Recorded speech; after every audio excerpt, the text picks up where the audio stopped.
ప్రపంచ ప్రసిద్ధిగాంచిన బాలపూర్ వినాయకుడు ఏర్పాట్లు శరవేగంగా జరుగుతున్నాయి. ప్రతి ఏటా ఏర్పాటు చేసే విగ్రహాలు ప్రత్యేక ఆకర్షణగా నిలుస్తున్నాయి.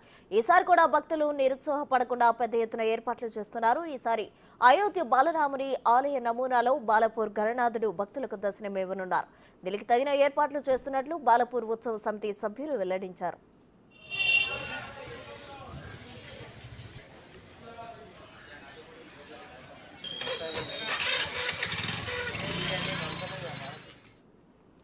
బాలపూర్ వినాయకుడిని మండప ఏర్పాట్లు పరిశీలించారు రాచకొండ సిపి సుధీర్ బాబు. దర్శనానికి వచ్చే భక్తులకు ఎలాంటి ఇబ్బంది కలగకుండా పార్కింగ్ కోసం ఏర్పాట్లు చేస్తున్నారు. ఇక ఎప్పటికప్పుడు సమాచారం తెలుసుకోవడానికి సీసీ కెమెరాలు ఏర్పాట్లు చేస్తున్నట్లు సుధీర్ బాబు తెలిపారు. మొట్టమొదటి బాలపూర్ యొక్క వినాయకుడు 1980లో ఇక్కడ విగ్రహం పెట్టడం జరిగింది. ప్రతి సంవత్సరం ఇక్కడ భక్తులు అధిక సంఖ్య వస్తున్నారు కాబట్టి ఈ యొక్క గణేషుల్లో కానీ ఇక్కడ ప్రతి సంవత్సరం సెట్టింగ్లో కానీ మార్పులు చేయడం జరుగుతుందండి.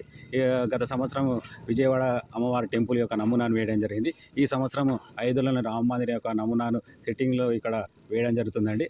ఈ సంవత్సరం వినాయకుల్లో మాత్రం ఈ సంవత్సరం ఒక చేతిలో కొడవలి, ఒక చేతిలో త్రిశూలం పట్టుకొని తలపైన క్షీరసాగర మదనం పాల సముద్రంలో చిలికే ప్రక్రియ యొక్క అయిన తర్వాత దేవతల వైపు రాక్షసుల వైపు చిలకడం ద్వారా అమృతం వస్తుంది. ఆ ప్రక్రియని ఇక్కడ భక్తుల ముందు ఉంచడం జరుగుతుందండి. ఈ సంవత్సరం భక్తులకు కూడా ఈసారి వచ్చే భక్తులకు ఎలాంటి ఇబ్బంది కలగకుండా అన్ని చర్యలు తీసుకోవడం జరిగిందని, అదేవిధంగా ఈ యొక్క పోలీస్ సిబ్బంది కానీ, మున్సిపాలిటీ వడంపేట మున్సిపాలిటీ కానీ, జల్పల్లి మున్సిపాలిటీ కానీ ఇక్కడ వచ్చే భక్తులకు అన్ని ఏర్పాట్లు చేయడం జరుగుతుందండి.